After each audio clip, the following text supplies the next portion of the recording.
Hello friends, good afternoon. আমরা এখন ছাদে যাব বলে এসেছি, তো ভাবলাম টপ ফ্লোরটা একবার তোমাদের সাথে শেয়ার করি, কারণ টপ ফ্লোরটা এখনও ফাঁকা পড়ে আছে। সেইভাবে কিন্তু কেউ মনে হয় এখনও বুক করেনি। চলো একদম প্রথমে আমাদের ঘরের উপরে যে রুমটা সেটাই তোমাদের সাথে শেয়ার করি। একদমই একই, তবে দুটো জিনিস আলাদা। দেখো এইখানটাতে মানে বসার ঘরের এই জায়গাটা একদম খোলা রেখেছে, আর ব্যালকনির সাথে ঘরের পোর্শনটাও খোলা আছে, হয়তো টপ ফ্লোর বলেই এরকম খোলামেলা রেখেছে। আর এই যে মাঝখানটা রান্নাঘর একদমই সেম আমার মতোই, তবে আমার টাইলসটা আলাদা, আমি যেভাবে পছন্দ করে দিয়েছি আমারটা সেরকম। আর এই দেখো বাথরুমের দরজাটা দেখে না বেশ মজা লেগে গেল, কারণ আমাদের বাড়ির সঙ্গে একদমই ম্যাচ। আর এই হলো বেডরুম, আর দেখো এই যে বেডরুমের এই পোর্শনটা একদম ফাঁকা। আর এখান থেকে একবার তোমাদের সাথে বাইরেটা শেয়ার করি কেমন লাগছে। আর এইখান থেকেও এই ঘরে যাওয়ার একটা জায়গা আছে, এটা আবার আমাদের ঘরে রাখেনি। আর যেমন কমন বাথরুম তো সেরকমই আছে। তো চলো এবার অন্য রুমটা তোমাদের সাথে ঘুরে দেখাই। আর মনে হচ্ছে শুধু এই পোর্শনটাই কেউ নিয়ে নিয়েছে, ওই জন্য তালা ঝোলানো। তো চলো ওর পাশের রুমটাতে চলে যাই, ওটা কিন্তু খোলাই আছে, দরজা খুলে ঢুকে যাই। আর এই যে দেখো ঢোকার পরেই এই যে পোর্শনটা, তারপরে একটা বড় সড়ো এখানে খাওয়ার জায়গা এবং রান্নাঘরের জায়গা। আর এই পাশে দেখো আরও একটা বাথরুম আছে, এবং এই দিকে আরও একটা বেডরুম, এবং ওর সঙ্গেই আরও একটা বাথরুম। তো চলে যাই উল্টো দিকে আবার। তো এইখানে আবারও একটা বেডরুম, এবং বেডরুমের লাগোয়া আরও একটা ছোট্ট ব্যালকানি। তো চলো দরজা খুলে ব্যালকানিতে চলে যাই। আমরা যখন বুক করেছিলাম আমাদের পোর্শনটা, তো তখন আমরা এই দিকের পোর্শনটাও দেখেছিলাম। আমরা তো সেকেন্ড ফ্লোরে আছি, আর এটা একদমই টপ ফ্লোর। আমরা ওই পোর্শনেরই সবগুলো দেখেছিলাম, আর মোটামুটি ফ্ল্যাটে তো সবগুলো একই। আর রাস্তার উপরেই এই ব্যালকানিটা বলে সেজন্য আমরা এই পোর্শনটা নিইনি। আর ঢোকার সময় তোমাদের দেখালাম কিছু একটা স্পেস আছে, ওইখানটা কোনো কাজে আসবে না, তো সেজন্য নিইনি। তো চলো আর একটা পোর্শনে চলে যাচ্ছি, সেখানেও এই একই সমস্যা। এই দিকের দুটো রুমের এই যে এই পোর্শনটা যেখানটাতে আমি হেঁটে যাচ্ছি, এই পোর্শনটা যে কি করব কিছুই বোঝার মানে উপায় ছিল না, সেই জন্যই আমরা এই দুটো রুম বুক করিনি। এদিকটা তো সেই একই, বেশ বড়সড় রান্নাঘর, বড়সড় বসার জায়গা, এইদিকে একটা বাথরুম, আর এইদিকে একটা বেডরুম, সঙ্গে আরও একটা বাথরুম। এই রুমগুলোর রান্নাঘরের স্পেসটা অনেক বড়, এবং সেই সঙ্গে বসা খাওয়ার জায়গা আছে। তো চলো রান্নাঘর থেকে বেরিয়ে আমরা আরও একটা বেডরুম আছে সেখানে যাই দরজাটা খুলে। তো চলে আসলাম দেখো আবারও একটা বেডরুমে, এবং এই বেডরুমটার সাথে এই পাশে ব্যালকানি।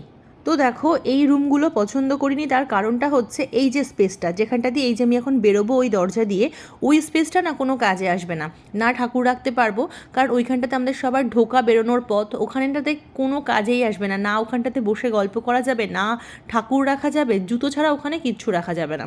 তো ওই পোর্শনটার জন্যই আমরা এই দিকের ঘরগুলো পছন্দ করিনি। তো দেখো চলে এসেছি ছাদে, পম বসে আছে আর সোনদুষ্টু ছাদে মন খুলে খেলা করছে অনেকটা জায়গা। আকাশটা দেখো কি সুন্দর লাগছে, তাই না? আর অনেকটা ওপরে যেহেতু আছি মনে হচ্ছে আকাশটা যেন অনেক কাছে, আর একটু ওপরে উঠলেই আকাশটাকে ধরতে পারবো। ছোটোবেলায় এই আকাশ নিয়ে আমার অনেক রকম কল্পনা ছিল, বড় হওয়ার সাথে সাথে সেগুলো সব বাস্তবে রূপ পেয়েছে।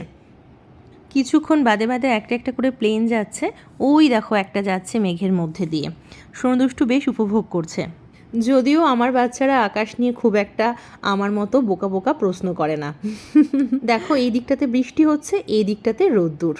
একটু পরেই আবার এখানে ঝমঝমিয়ে বৃষ্টি শুরু হবে। ছোট থেকে আমি আমার দাদুকে খুবই প্রশ্ন করে জ্বালাতন করতাম যে আকাশে কি আছে বলো।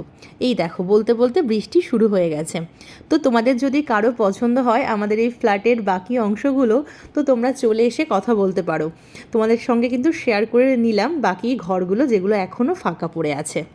আজকে একটা অন্যরকম প্ল্যান ছিল, কিন্তু সেটা আর হয়নি, কারণ কালকে সারা দিনের অনেক বেশি ব্যস্ততা, টায়ার্ডনেস সব কিছু মিলেমিশে সেসব আর হয়নি। তবে ছাদে এসে সময় কাটাচ্ছি, বেশ ভালোই লাগছে আকাশ দেখতে দেখতে। এই মুহূর্তে সুনির্মল বসুর ওই কবিতার লাইনটা আমার ভীষণ মনে পড়ছে। আকাশ আমায় শিক্ষা দিল উদার হতে ভাইরে, কর্মী হবার মন্ত্র আমি বায়ুর কাছে পাইরে। আজকাল ছাদে না উঠলে এরকমভাবে কিন্তু আর আকাশকে দেখাই যায় না। আমাদের বাড়িতেও জানো তো বারবার পম বলে যে আমাদের ছাদটা নষ্ট হয়ে যাচ্ছে, ওপরটা ঢেকে দেবে। আমি ঢাকতে দেই না, কারণ ছাদটাই আছে একমাত্র যেখানটাতে উঠে আকাশটাকে সুন্দরভাবে উপভোগ করা যায়। আর ওই যে দেখো অনেকগুলো পাখি উড়ে গেল, তো আমি ওগুলোকে কাক বলেছি, তো পম সেটা নিয়ে খুব হাসাহাসি করছে, ও বলছে ওগুলো নাকি কুচবক, আর কাক নাকি কোনো পাখির মধ্যেই পড়ে না। তো বলো কাক কি পাখি নয়? আমার এটা খুবই জানতে ইচ্ছা করছে তোমাদের কাছে।